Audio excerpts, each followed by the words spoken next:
Malu kepada pencuri Abu Nawas diketahui oleh semua orang memang memiliki kebun yang luas. Akan tetapi dirinya selalu berusaha tampil sederhana. Hal itu ditunjukkan dengan rumahnya yang hanya beralaskan ubin sederhana dan tak tampak barang-barang mewah semacam guci keramik ataupun benda berharga lainnya. Tapi entahlah, apa yang membuat seseorang berusaha masuk ke dalam dengan maksud mendapatkan benda-benda berharga. Dengan langkah perlahan, si pencuri masuk ke rumah Abu Nawas melalui pintu belakang secara diam-diam. Ya ampun, si pencuri berhasil masuk ke dalam rumah Abu Nawas dan langsung menuju ruang tengahnya. Dengan sigap, pencuri yang beraksi sendirian tersebut lantas memandangi satu persatu barang berharga yang ada di ruangan. Pencuri tersebut langsung mengaduk-aduk isi rumah Abu Nawas. Seperti kebanyakan para pencuri lainnya, si pencuri juga mencari uang ataupun barang berharga yang dimiliki oleh Abu Nawas. Dia membuka lemari, laci-laci, mencari di kolong-kolong, dan di tempat lainnya. Tapi ia tidak menemukan satupun barang berharga yang dimiliki oleh Abu Nawas. Semua bagian ruangan di rumah Abu Nawas pun diperhatikannya dengan baik-baik. Setiap sudut ruangan pun tak luput dari pandangannya demi mendapatkan barang berharga milik Abu Nawas. Tapi tampaknya gerak-gerik si pencuri ini diketahui oleh Abu Nawas. Hanya saja, mengetahui rumahnya didatangi pencuri, Abu Nawas bukannya berteriak minta tolong, dirinya malah bersembunyi di sebuah kotak besar yang berada di sudut ruangan dengan harapan si pencuri tidak mengetahui keberadaannya. Si pencuri ini sangat leluasa mencari barang berharga di rumah Abu Nawas. Namun hampir selama 1 jam si pencuri tidak menemukan satu barang pun yang berharga. Pencuri hampir saja menyerah dan memutuskan untuk keluar dari rumah Abu Nawas tersebut. Tapi tiba-tiba matanya tertuju pada kotak besar yang terletak di sudut ruangan kamar Abu Nawas. Si pencuri sangat senang karena dia yakin kalau dalam kotak itulah disimpan harta benda yang dia cari. Dalam angan-angannya, di dalam kotak besar tersebut tersimpan beberapa batang emas ataupun beberapa butir mutiara yang jika dijual akan menghasilkan banyak uang yang dapat digunakannya untuk berfoya-foya. Walaupun kotak besar itu terkunci kuat dari dalam, tapi dengan kekuatan penuh, pencuri itu berhasil membuka kotak tersebut. Hia, pencuri dan Abu Nawas saling bertatapan muka dan kaget satu sama lain, dan pencuri sekaligus kecewa karena di dalam kotak besar itu juga tidak terdapat apa-apa kecuali Abu Nawas yang meringkuk di dalamnya. "Hei, apa yang kau lakukan di dalam situ?" tanya si pencuri. "Aku bersembunyi darimu," jawab Abu Nawas dengan malu. "Memangnya kenapa?" tanya pencuri lagi. "Aku malu kepadamu, karena aku tak punya apapun yang dapat kuberikan kepadamu. Itulah alasan kenapa aku bersembunyi di dalam kotak ini," jawab Abu Nawas lagi. Setelah mendapat jawaban tersebut, si pencuri pun pergi meninggalkan rumah Abu Nawas begitu saja dengan tangan hampa, dengan perasaan kecewa dan heran. Kenapa si Abu Nawas yang memiliki kebun luas kok bisanya tidak memiliki satupun barang berharga yang dimiliki? Itulah Abu Nawas. Dia tampil dengan sangat sederhana dalam kehidupannya, namun dia selalu bersyukur kepada Allah karena dia yakin kalau orang yang lebih fakir dari dia masih banyak. Kisah Abu Nawas kali ini mencoba menyuguhkan tentang cara Abu Nawas untuk memeras pemeras, seorang pegawai pemerintah yang telah berani mencoba memeras Abu Nawas. Jangan ditiru ya tabiat dari pegawai pemerintahan yang satu ini. Kisahnya, Alkisah pada waktu itu banyak sekali rakyat jelata yang ingin mendapatkan hadiah besar dari sang raja.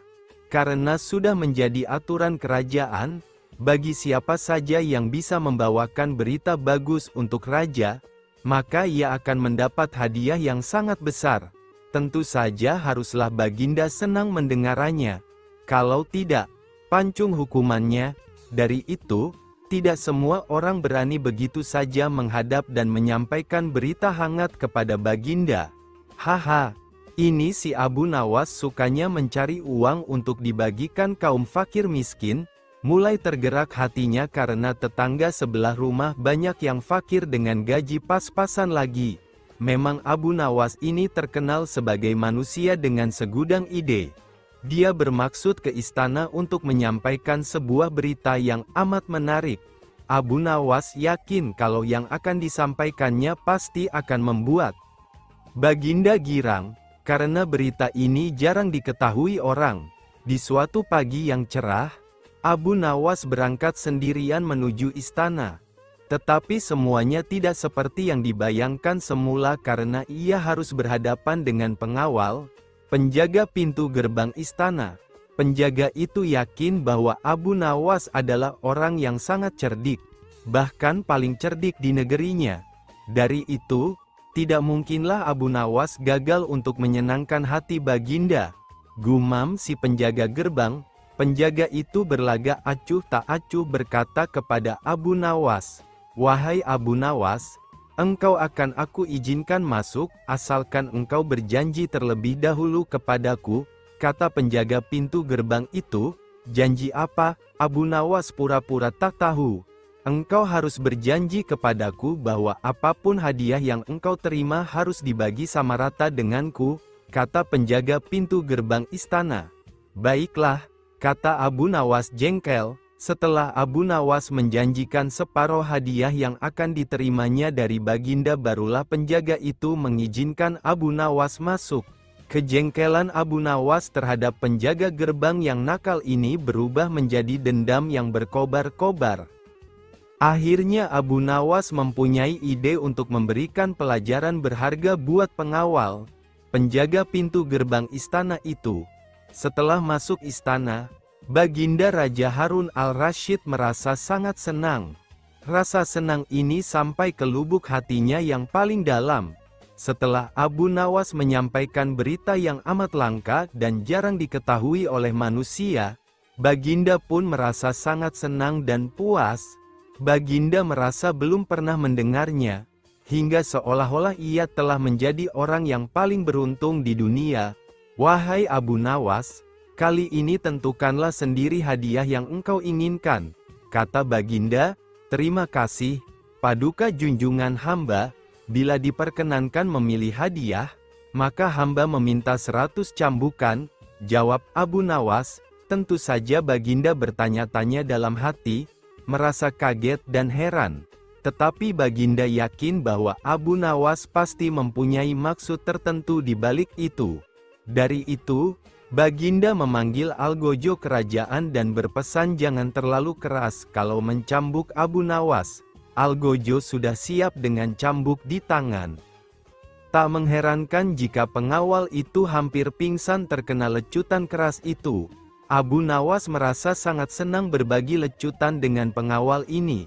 Namun demikian, Abu Nawas belum juga puas, karena harusnya dia mendapat hadiah dari Baginda. Hari berikutnya, Abu Nawas menemui pengawal itu dan berkata, "Tahukah engkau apa yang bisa aku lakukan terhadap dirimu kapanpun aku mau?" ancam Abu Nawas. "Tidak," jawab pengawal itu ketakutan. "Karena engkaulah aku tidak membawa hadiah apa-apa kecuali lecutan.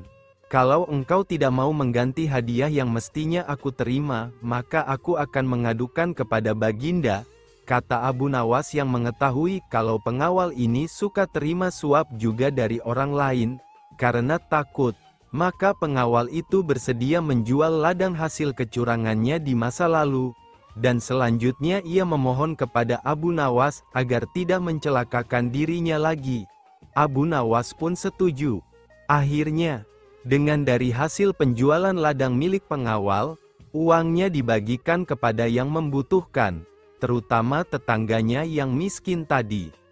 Siapa Abu Nawas? Abu Nawas merupakan sosok yang piawai dalam mengatasi berbagai persoalan rumit dengan style yang humor. Ada yang meyakini bahwa dari kesederhanaannya, ia adalah seorang guru sufi namun ia tetap dekat dengan rakyat jelata dan bahkan selalu membela rakyat yang lemah. Memang sih seharusnya postingan, "Siapa Abu Nawas?" ini menjadi postingan awal ini, namun tak ada salahnya diposting di tengah-tengah. Siapa sebenarnya Abu Nawas?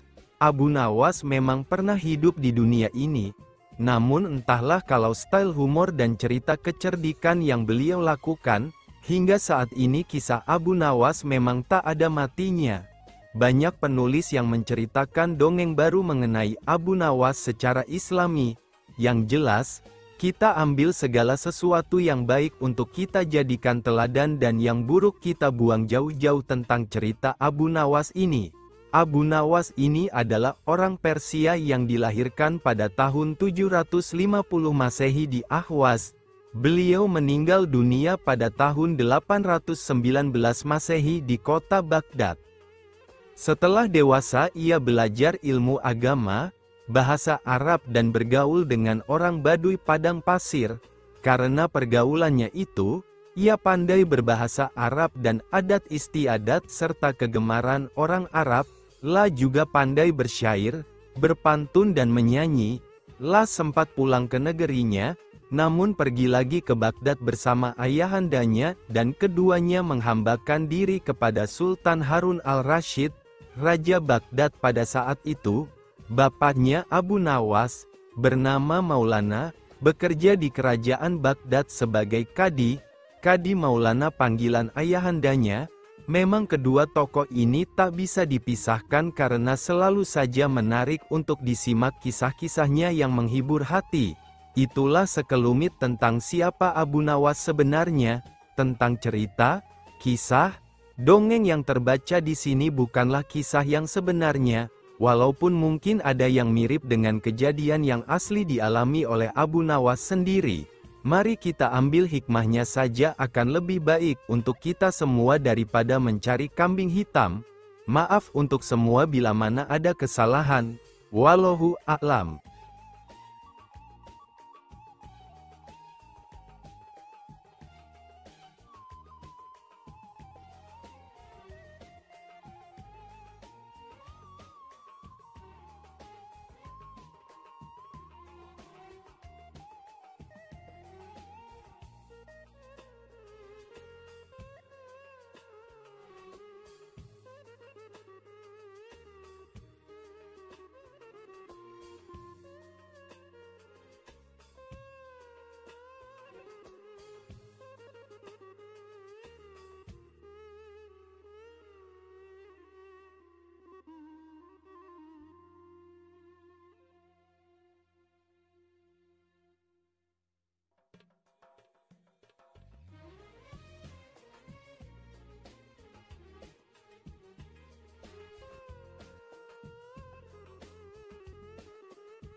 Abu Nawas dan pukulan yang menjadi dinar. Pada suatu hari Abu Nawas menghadap ke istana. La pun bercakap-cakap dengan Sultan dengan riang gembira. Tiba-tiba terlintas dalam pikiran di benak Sultan, bukankah ibu si Abu Nawas ini sudah meninggal? Aku ingin mencoba kepandaiannya sekali lagi. Aku ingin menyuruh dia membawa ibunya ke istanaku ini. Kalau berhasil akan aku beri hadiah 100 dinar. Hai, Abu Nawas, titah Sultan, besok bawalah ibumu ke istanaku, nanti aku beri engkau hadiah 100 dinar. Abu Nawas kaget, bukankah beliau sudah tahu kalau ibuku sudah meninggal? Tapi mengapa beliau memerintahkan itu, pikirnya. Namun dasar Abu Nawas, ia menyanggupi perintah itu. Baiklah, tuanku, esok pagi hamba akan bawa ibu hamba menghadap kemari, jawabnya mantap. Setelah itu ia pun mohon diri. Sesampai di rumah, setelah makan dan minum, ia pergi lagi. Dijelajahinya sudut-sudut negeri itu, menyusuri jalan, lorong dan kampung, untuk mencari seorang perempuan tua yang akan dijadikan sebagai ibu angkat. Rupanya tidak mudah menemukan sesosok perempuan tua. Setelah memeras tenaga mengayun langkah ke sana kemari hingga jontor, barulah ia menemukan yang dicari. Perempuan itu adalah seorang pedagang kue apem di pinggir jalan yang sedang memasak kue-kue dagangannya. Dihampirinya perempuan tua itu. Hai, ibu, bersediakah engkau kujadikan ibu angkat? Kata Abu Nawas. Kenapa engkau berkata demikian? Tanya si ibu tua itu. Apa alasannya? Maka diceritakanlah perihal dirinya yang mendapat perintah dari Sultan agar membawa ibunya ke istana. Padahal ibunya sudah meninggal. Juga dijanjikan akan membagi 2 hadiah dari Sultan yang akan diterimanya. Uang itu dapat ibu simpan untuk bekal meninggal bila sewaktu-waktu dipanggil Tuhan, kata Abu Nawas. Baiklah, kata si ibu tua itu, aku sanggup memenuhi permintaanmu itu. Setelah itu Abu Nawas menyerahkan sebuah tasbih dengan pesan agar terus menghitung biji tasbih itu meskipun di depan Sultan, dan jangan menjawab pertanyaan yang diajukan. Sebelum meninggalkan perempuan itu, Abu Nawas anti-anti agar rencana ini tidak sampai gagal. Untuk itu ia akan menggendong perempuan tua itu ke istana. Baiklah anakku, moga-moga Tuhan memberkatimu, kata si ibu tua, dan terutama kepada ibuku. Keesokan harinya pagi-pagi sekali Abu Nawas sudah sampai di istana lalu memberikan salam kepada Sultan. Waalaikumsalam, Abu Nawas, jawab Sultan. Setelah itu Sultan memandang Abu Nawas. Bukan main terkejutnya Sultan melihat Abu Nawas menggendong seorang perempuan tua. Siapa yang kamu gendong itu? Tanya Sultan. Diakah ibumu? Tapi kenapa siang begini kamu baru sampai? Benar, tuanku, inilah ibu Patik. Beliau sudah tua dan kakinya lemah dan tidak mampu berjalan kemari. Padahal rumahnya sangat jauh. Itu sebabnya Patik gendong ibu kemari, kata Abu Nawas sambil mendudukkan ibu tua di hadapan Sultan. Setelah duduk ibu tua itu pun memegang tasbih dan segera menghitung biji tasbih tanpa henti meski Sultan mengajukan beberapa pertanyaan kepadanya. Tentu saja Sultan tersinggung, ibumu sangat tidak sopan. Lagi pula apa yang dikatakannya itu sampai tidak mau berhenti. Sembah Abu Nawas, ya tuanku Syah Alam. Suami ibu Patik ini 99 banyaknya, beliau sengaja menghafal nama-nama mereka satu persatu, dan tidak akan berhenti sebelum selesai semuanya. Demi mendengar ucapan Abu Nawas tadi perempuan tua itu pun melempar tasbih dan bersembah datang kepada Sultan. Ya tuanku Syah Alam, katanya, adapun Patik ini dari muda sampai tua begini hanya seorang suami hamba. Apabila sekarang ini berada di hadapan tuanku, itu adalah atas permintaan Abu Nawas. Dia berpesan agar Patik menghitung-hitung biji tasbih dan tidak menjawab pertanyaan tuanku. Nanti Abu Nawas akan membagi 2 hadiah yang akan diterimanya dari tuanku. Begitu mendengar ucapan perempuan tua itu Sultan tertawa dan menyuruh memukul Abu Nawas 100 kali. Ketika perintah itu akan dilaksanakan, Abu Nawas minta izin untuk dipertemukan dengan Sultan. Ya tuanku, hukuman apakah yang akan tuanku jatuhkan kepada hamba ini? Karena engkau berjanji kepadaku akan membawa ibumu kemari, aku pun berjanji akan memberi hadiah uang 100 dinar.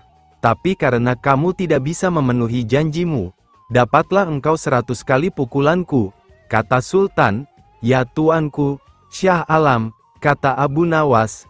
Patik berjanji dengan perempuan tua ini akan membagi 2 hadiah fang akan tuanku berikan kepada hamba, tetapi karena sekarang hamba mendapat dera, hadiah itu juga harus dibagi 2, karena yang bersalah 2 orang, Patik terimalah hukuman itu, tetapi 50 seorang dengan perempuan tua ini. Dalam hati Sultan bergumam, jangankan dipukul 50 kali, dipukul sekali saja perempuan tua ini tidak akan mampu berdiri. Setelah itu Sultan memberi 50 dinar kepada perempuan tua itu sambil berpesan agar tidak cepat percaya kepada Abu Nawas bila lain kali menemuinya. Dengan sukacita diterimanya hadiah itu dan dipandangnya Abu Nawas. Ya tuanku Syah Alam, ampun beribu ampun, jika ibuku telah mendapat anugerah dari Paduka, tidak adil kiranya bila anaknya ini dilupakan begitu saja. Ya, terimalah pula bagianmu, ujar Baginda sambil tersenyum. Ini, semua orang tertawa dalam hati. Setelah Abu Nawas bermohon diri pulang ke rumah, demikian pula perempuan tua itu dan semua yang hadir di Balairung, dengan perasaan masing-masing. Strategi maling. Tanpa pikir panjang Abu Nawas memutuskan untuk menjual keledai kesayangannya. Keledai itu merupakan kendaraan Abu Nawas satu-satunya. Sebenarnya ia tidak tega untuk menjualnya, tetapi keluarga Abu Nawas amat membutuhkan uang, dan istrinya setuju. Keesokan harinya Abu Nawas membawa keledai ke pasar. Abu Nawas tidak tahu kalau ada sekelompok pencuri yang terdiri dari 4 orang telah mengetahui keadaan dan rencana Abu Nawas. Mereka sepakat akan memperdaya Abu Nawas. Rencana pun mulai mereka susun. Ketika Abu Nawas beristirahat di bawah pohon, salah seorang mendekat dan berkata, "Apakah engkau akan menjual kambingmu?" Tentu saja Abu Nawas terperanjat mendengar pertanyaan yang begitu tiba-tiba. "Ini bukan kambing," kata Abu Nawas. "Kalau bukan kambing, lalu apa?" tanya pencuri itu selanjutnya. "Keledai," kata Abu Nawas. "Kalau engkau yakin itu keledai, jual saja ke pasar dan tanyakan pada mereka," kata komplotan pencuri itu sambil berlalu. Abu Nawas tidak terpengaruh, kemudian ia meneruskan perjalanannya. Ketika Abu Nawas sedang menunggang keledai, pencuri kedua menghampirinya dan berkata, "Mengapa kau menunggang kambing? Ini bukan kambing tapi keledai." "Kalau itu keledai aku tidak bertanya seperti itu. Dasar orang aneh, kambing kok dikatakan keledai? Kalau ini kambing aku tidak akan menungganginya," jawab Abu Nawas tanpa ragu. "Kalau engkau tidak percaya, pergilah ke pasar dan tanyakan pada orang-orang di sana," kata pencuri kedua sambil berlalu. Abu Nawas belum terpengaruh dan ia tetap berjalan menuju pasar. Pencuri ketiga datang menghampiri Abu Nawas. "Hai Abu Nawas, akan kau bawa kemana kambing itu?" Kali ini Abu Nawas tidak segera menjawab. La mulai ragu. Sudah 3 orang mengatakan kalau hewan yang dibawanya adalah kambing. Pencuri ketiga tidak menyia-nyiakan kesempatan.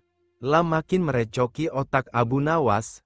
"Sudahlah, biarpun kau bersikeras hewan itu adalah keledai, nyatanya itu adalah kambing.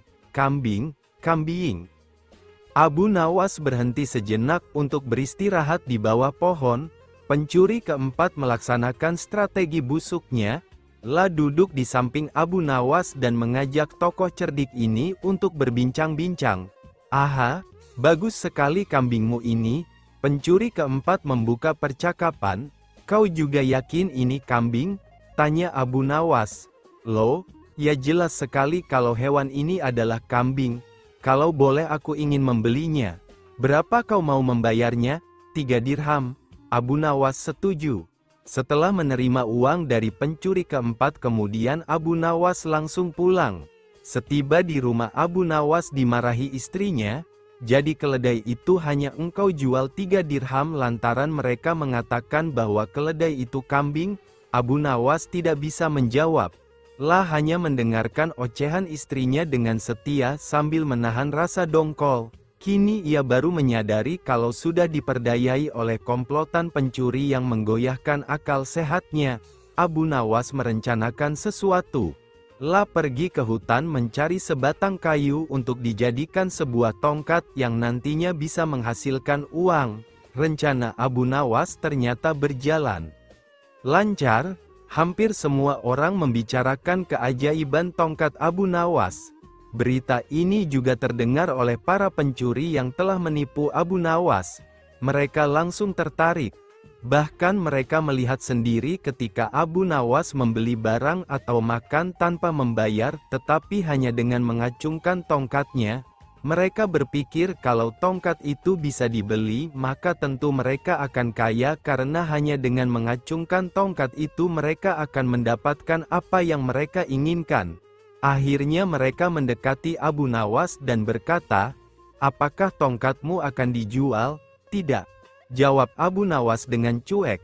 "Tetapi kami bersedia membeli dengan harga yang amat tinggi," kata mereka. "Berapa?" kata Abu Nawas pura-pura merasa tertarik. 100 dinar uang emas, kata mereka tanpa ragu-ragu. "Tetapi tongkat ini adalah tongkat wasiat satu-satunya yang aku miliki," kata Abu Nawas sambil tetap berpura-pura tidak ingin menjual tongkatnya.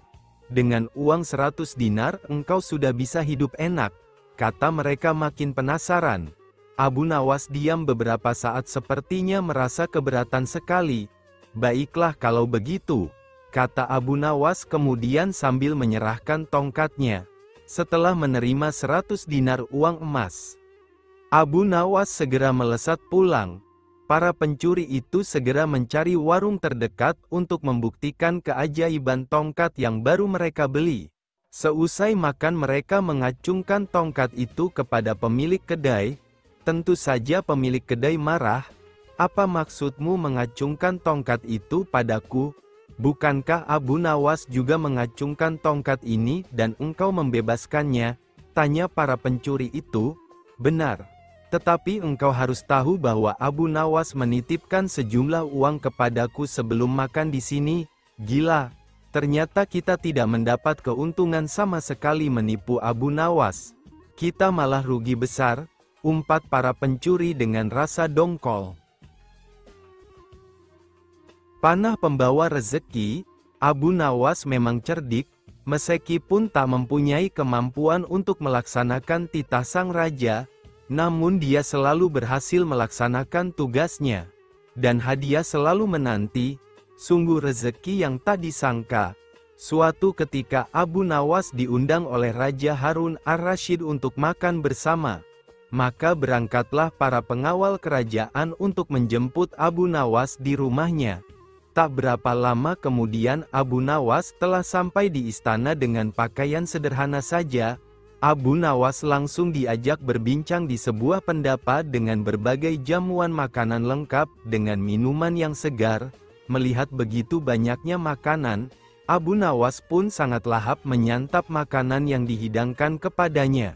Sementara itu, Raja masih meneruskan perbincangannya dengan Abu Nawas tentang kekuasaannya. Raja Harun bercerita kepada Abu Nawas terkait dengan luasnya wilayah yang telah dipimpinnya. Namun, Abu Nawas nampak tidak menggubris, malah dia sibuk dengan makanan yang tersaji di hadapannya. Tak lama kemudian, Raja mulai melontarkan berbagai pertanyaan kepada Abu Nawas. "Hai Abu Nawas, kalau setiap benda ada harganya, berapakah harga diriku ini?" tanya Raja. Abu Nawas yang masih dalam kondisi kekenyangan setelah makan-makan, menjawab sekenanya tanpa berpikir panjang. "Hamba kira, mungkin sekitar 100 dinar saja Paduka," jawab Abu Nawas. "Terlalu sekali engkau Abu Nawas. Harga sabukku saja 100 dinar, bentak Raja. "Tepat sekali Paduka, memang yang saya nilai dari diri Paduka hanya sebatas sabuk itu saja," ujar Abu Nawas. Karena merasa tak ingin dipermalukan oleh Abu Nawas karena kecerdikannya, kali ini Raja tidak mau lagi mengambil resiko dengan beradu pendapat lagi. Oleh karena itu, Abu Nawas diajak menuju ke tengah-tengah prajuritnya yang merupakan ahli bela diri dan ketangkasan. "Ayo Abu Nawas, di hadapan para prajuritku, tunjukkanlah kemampuan memanahmu. Panahlah sekali ini saja. Kalau panahmu dapat mengenai sasaran, hadiah akan menantimu. Tapi kalau gagal, engkau akan aku penjara," kata Raja. Abu Nawas pun bergegas mengambil busur dan anak panah. Dengan memantapkan hati, Abu Nawas membidik sasaran dan mulai memanah. Namun panahnya meleset dari sasaran. "Dari pengamatan saya, ini adalah gaya memanah para makelar tanah," ujar Abu Nawas untuk menutupi kelemahannya. Sesaat kemudian, Abu Nawas mencabut sebuah anak panah lagi dan membidik sasaran. Lagi-lagi anak panah yang dibidikkan itu melesat terlalu jauh dari sasaran. "Kalau yang ini Paduka, ini gaya juragan buah kalau sedang memanah," sahut Abu Nawas untuk menutupi kelemahannya yang kedua. Untuk yang ketiga kalinya, Abu Nawas kembali mencabut anak panah dan mulai membidiknya. Namun kali ini kebetulan anak panah yang dibidikkan tersebut mengenai sasaran. "Nah yang ini Paduka, ini baru gaya Abu Nawas kalau sedang memanah.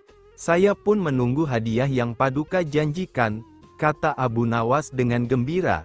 Dengan tak bisa menyembunyikan tawanya, Paduka Raja lantas memberikan hadiah kepada Abu Nawas. Dengan kecerdikannya bermain kata-kata yang masuk logika, akhirnya Abu Nawas mendapat hadiah. Dia pun langsung mohon diri karena tak sabar untuk memberikan hadiah itu kepada istrinya. Suatu hari, ada 3 orang bijak dan pandai pergi berkeliling negeri mencari jawaban atas pertanyaan-pertanyaan mereka. Ketiga orang tersebut sangat terkenal pintar akan tetapi juga licik. Sampailah mereka di desa Abu Nawas tinggal. Orang-orang desa tersebut dibuat kewalahan menghadapi mereka. Akhirnya para penduduk bersepakat untuk menyerahkan permasalahan tersebut pada Abu Nawas untuk menghadapi kepintaran dan kelicikan ketiga orang tersebut. Kali ini kepandaian Abu Nawas diuji oleh 3 orang bijak. Mereka menentang Abu Nawas menjawab pertanyaan yang mereka ajukan dengan benar. Mereka sepakat menentukan hari untuk menggelar tantangan tersebut di sebuah lapangan dan ditonton oleh seluruh penduduk desa. Hari yang ditunggu-tunggu telah tiba, penduduk desa berbondong-bondong menuju lapangan untuk menyaksikan kepandaian Abu Nawas menghadapi 3 orang bijak yang menantangnya. Acara sudah dimulai. Sebagai tamu, ketiga orang bijak itu diberi kehormatan untuk mengutarakan pendapatnya kepada Abu Nawas. Sebagai rasa hormat kami, maka kalian bertiga terlebih dahulu diberi kesempatan untuk mengutarakan pertanyaan kepada Abu Nawas, kata kepala desa. Mendapat kesempatan tersebut, ketiga orang itu merasa sangat senang. Orang bijak pertama bertanya kepada Abu Nawas, "Di mana sebenarnya pusat bumi ini, wahai Abu Nawas yang tolol?" Tanyanya dengan sombong melecehkan Abu Nawas. "Tepat di bawah telapak kaki saya, saudara yang budiman," jawab Abu Nawas merendah diri. Orang bijak kedua tidak terima dengan jawaban Abu Nawas. Ia langsung berkata dengan keras, "Bagaimana saudara bisa membuktikan hal itu? Jika kalian tidak percaya atas jawabanku, ukur saja sendiri," jawab Abu Nawas. Tampaknya jawaban tersebut membuat orang bijak pertama tertegun dan tidak bisa berkata apa-apa. Untuk itu, orang bijak kedua mengajukan pertanyaannya kepada Abu Nawas. "Berapa banyak jumlah bintang di langit, sama dengan jumlah rambut yang tumbuh di keledaiku ini, saudaraku?" jawab Abu Nawas kembali dengan santai. Jawaban tersebut tidak memuaskannya. Ia kembali bertanya, "Bagaimana saudara bisa membuktikan hal itu?" tanyanya. "Nah, kalau saudara tidak percaya, hitung saja rambut yang ada di tubuh keledai ini, nanti saudara akan tahu berapa jumlahnya," jawab Abu Nawas. "Itu hal bodoh, akal-akalanmu saja. Bagaimana bisa orang menghitung bulu keledai?" sanggah orang bijak kedua itu. "Nah, kalau aku bodoh, berarti saudara juga bodoh. Bagaimana orang bisa menghitung bintang di langit?" kata Abu Nawas. Mendengar jawaban Abu Nawas, si bijak kedua merasa sangat kesal. Tetapi ia tidak bisa memberi alasan lagi untuk menyanggah.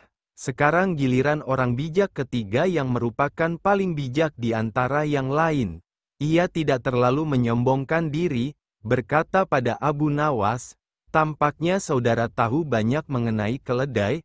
Coba saudara katakan kepadaku, berapa jumlah bulu yang ada di ekor keledai itu?" tanyanya pada Abu Nawas. "Jumlah bulu yang ada di ekor keledaiku ini sama dengan jumlah rambut yang ada di janggut saudara," jawab Abu Nawas dengan santai. "Bagaimana saudara bisa membuktikan hal itu?" tanya si bijak ketiga mulai tersinggung. "Oh, itu mudah sekali. Begini, saudara mencabut sehelai bulu dari ekor keledaiku, kemudian saya akan mencabut sehelai rambut dari janggut saudara. Nah, kalau sama, maka yang aku katakan adalah benar. Kalau tidak, berarti saya keliru," jawab Abu Nawas. Tentu saja orang bijak yang ketiga itu tak mau menerima cara menghitung tersebut dengan mengorbankan janggutnya. Dengan terpaksa, ketiga orang bijak yang sombong tersebut harus mengakui Abu Nawas sebagai orang yang paling bijak dari mereka. Dengan perasaan malu ketiga orang itu kemudian berlalu